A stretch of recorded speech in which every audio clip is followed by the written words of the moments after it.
আমার আল্লাহর দরবারে বলে এই মানুষেরা সেই দিন বলবে আল্লাহ আর সহ্য হয় না, আর সইতে পারি না, মাবুদ গো তুমি আমাদের মৃত্যু দাও, আল্লাহ তুমি আমার মরণ দাও, আল্লাহ আর বাঁচতে চাই না, আর বাঁচতে চাই না। আমার আল্লাহ বলে রে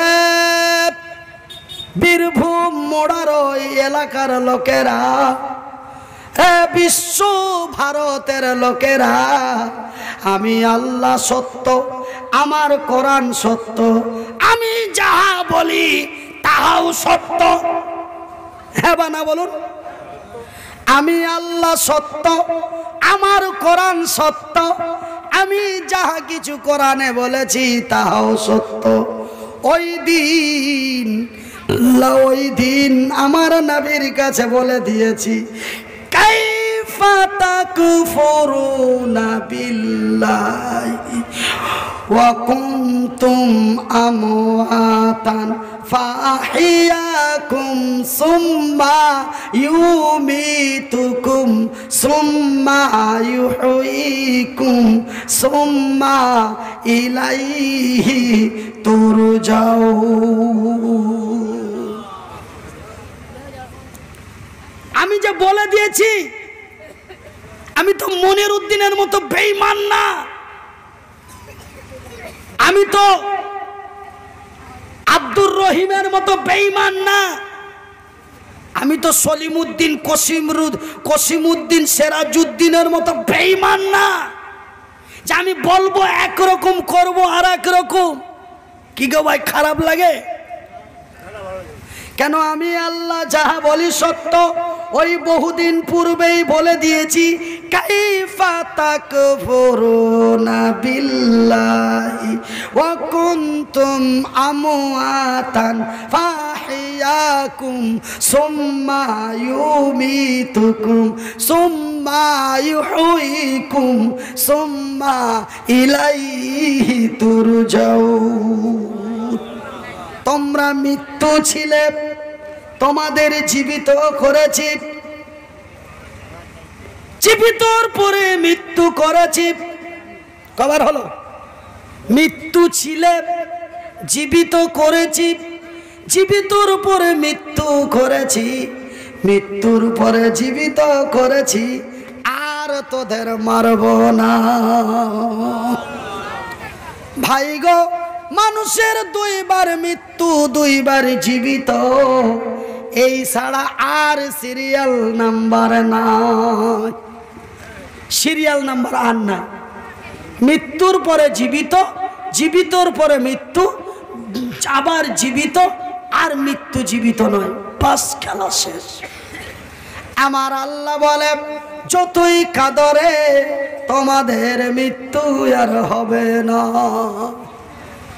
ভাইজান রে আমার পর্দা নাসিন মায়েরা, শুনে যাও রাতের বেলা আমি মনির উদ্দিন হানজালার মৃত্যুর কথা বলবো, আবু ওবাইদার মৃত্যুর কথা বলবো। যে হযরতে হানজালা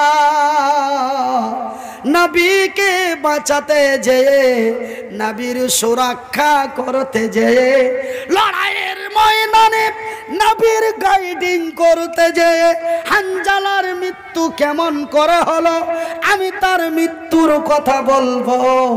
একটু সহ্য করুন, ধৈর্য ধরুন। ভাইজান আমি বলছি, যদি আমার আলোচনা কথাবার্তা শুনতে খারাপ লাগে, যদি মনে তৃপ্তি না পান, যদি কথা বুঝতে না পারেন, যদি আওয়াজ ভালো না লাগে, তবে আপনাদের হাত দুটি জড়িয়ে বলি শোনা, আজকের ময়দানে দোয়া থেকে কেউ বঞ্চিত হবেন না। কেন? আমার আল্লাহ সত্য, আমার আল্লাহর নবীও সত্য।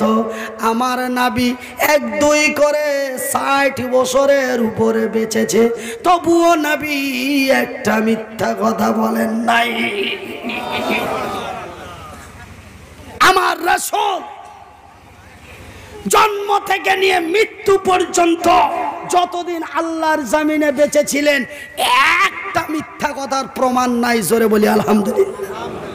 তবে রাসূল বলেছেন মনিরউদ্দিনের মতো লোকের দোয়া কবুল হয় গ্যারান্টি। এদের বলা হয় মুসাফির। রাসূল বলেছেন মাজলুমের দোয়া কবুল হয় গ্যারান্টি। আমি মনিরউদ্দিন দুনিয়াতে চলতে বড় কষ্ট হয়, আমি হলাম মাজলুম। ভাই গো, রাসূল বলেছেন মায়ের দোয়া গ্যারান্টি কবুল হয়। তবে এখানে যদি আমার মা না থাকে, মা আমার কবরে শুয়ে আছে রে, মা আমার সাহাবাখানায় শুয়ে আছে। যেই মা 10টি বছর 10টি মাস ধরে পেটে করে নিয়েছিল ভাই গো, যেই মা আপনাদের মতো ছেলেকে লালন পালন করতে মায়ের যতটা কষ্ট হয়েছে, আমার মতো মনিরউদ্দিনকে লালন পালন করতে মায়ের ডবলেরও বেশি কষ্ট হয়েছে। সেই মা আমার দুনিয়াতে নাই, সেই মা আমার কবরে শুয়ে আছে।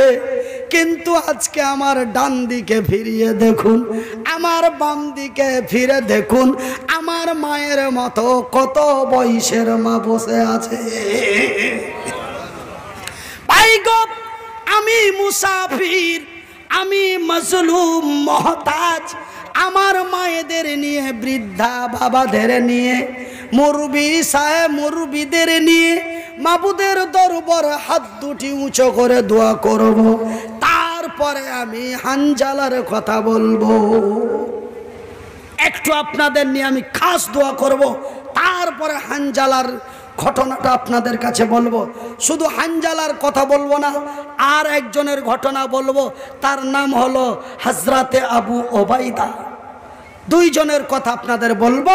তার আগে আপনাদের জন্য, এবং আমার মা কবরে আছে, আমাকেও কবরে চলে যেতে হবে, আমার বাবারও যেতে হবে, আমার বড় ভাইয়েরও যেতে হবে, আমার চাচাদেরও যেতে হবে, আমার সুন্দরী বোনদেরকেও যেতে হবে। আমি সকল কবরবাসী সকলের জন্য দোয়া করব। ভাইজান, বন্ধুরা আমার, তবে আমি মনিরউদ্দিন আপনাদের দোয়ায়, আল্লাহর দয়ায়, আপনাদের দোয়ায়, আল্লাহর দয়ায় আজ পর্যন্ত কোনো মাজলিসে আল্লাহ আমাকে খালি হাতে হাত উঠাই নাই। একবার জোরে বলি সুবহানাল্লাহ। বলবেন মনিরউদ্দিন ভাই, গতকালকের জলসাটা যে এমনি সোনা জলসা, এমনি তো দিনের তাবলিগি জলসা ছিল, নবী মিলাদুন নবী হিসাবে জলসা ছিল। ওখানে তো কোনো মসজিদ, মাদ্রাসা, কবরস্থানের কথা ছিল না। ওখানে কি আপনার হাত খালি হয়নি? না না, আল্লাহ তার রাসূল মিথ্যে বলতে নিষেধ করেছেন। মিথ্যে কথা যদি বলি আমার আল্লাহ আমাকে মিথ্যের সাজা দেবে।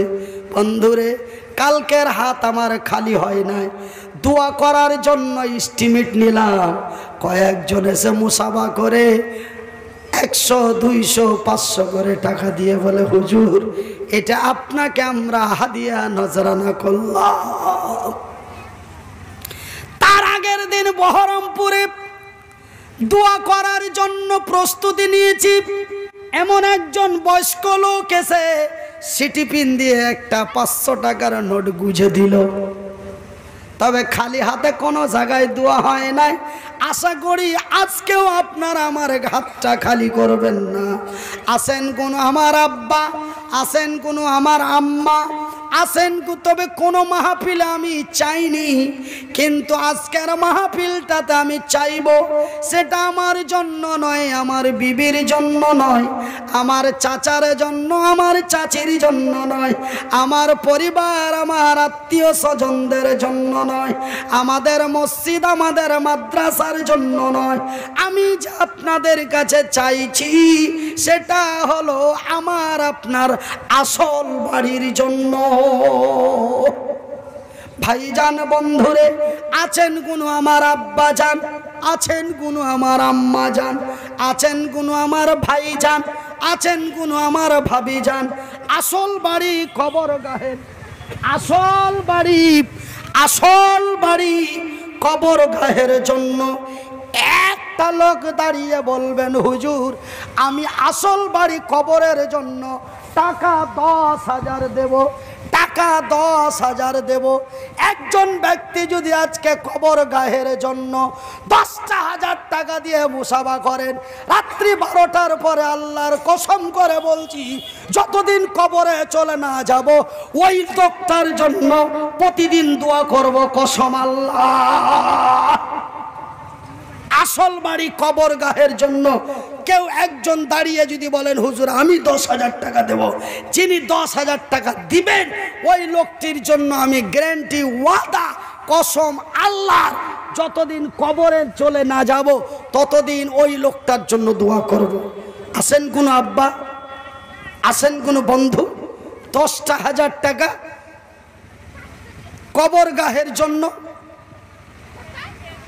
যদি নবীর উপরে বিশ্বাস থাকে, আল্লাহ এক আছে বলে যদি বিশ্বাস থাকে, নবীকে নবী বলে যদি স্বীকার করে থাকেন, নবী বলেছেন এমন লোকের দোয়া কবুল হয়, এই নবীর হাদিসটার উপরে যদি আপনার ঈমান বা বিশ্বাস থাকে যে মাজলুমের দোয়া কবুল হয়, মুহতাজের দোয়া কবুল হয়, মায়ের দোয়া কবুল হয়, এই আশা উদ্দেশ্য যদি আপনার নেক নিয়াত থাকে, আসেন একজন 10,000 টাকা।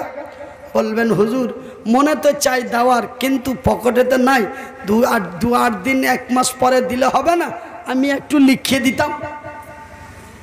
ভাই 10,000 টাকা একজন, 5,000 টাকা একজন, 1,000 টাকা করে 5 জন, 500 টাকা করে টাকা 5 জন। আমার জন্য নয়, আমার পরিবারের জন্য নয়, আমি চেয়েছি আপনাদের এবং আমার আসল বাড়ি কবর গাহের জন্য। আপনাদের এখানে যে কবরস্থানটা রয়েছে এইখানে আপনার মা শুয়ে আছে, কারো ভাই শুয়ে আছে, ওইটাকে একটু ঘেরতে হবে। কেন আমার মায়ের কবরের উপরে যদি একটা গরু বা কুত্তায় পেশাব করে আপনার কি গায়ে লাগে না? আপনার কি মনে কষ্ট পায় না? যে মা আপনাকে শুকনো জায়গাটাতে শুয়ে মা তার ভিজা জায়গাটাতে শুয়ে রাত কাটিয়েছে, সেই মা আপনার সাহাবাখানায় শুয়ে আছে, আর সাহাবাখানাটাকে ঘেরতে হবে, সাহাবাখানায় কিছু টাকার দরকার। আপনারা কি 500 1000 করে 10টা লোক দিতে পারেন না? 500 টাকা করে 5 জন, একটা করে 1000 টাকা 5 জন, মাত্র এইদিকে 10 জন, একজন 10,000, একজন 5,000, 12 জন লোক 15 মিনিটের মধ্যে আপনারা দেন, তারপরে আমি দোয়া করব ইনশাআল্লাহুল আজিজ। 12 মিনিট পর খাস করে হাত দুটো উঁচু করে দোয়া করব। তবে ভাই 500 টাকা একটা পেয়েছি বলি আলহামদুলিল্লাহ। আরে আল্লাহ যদি দেওয়ার ক্ষমতা আপনার ছিনিয়ে নেয়, দিতে যদি না পারেন আলহামদুলিল্লাহটা কি আপনারা দিতে পারেন না?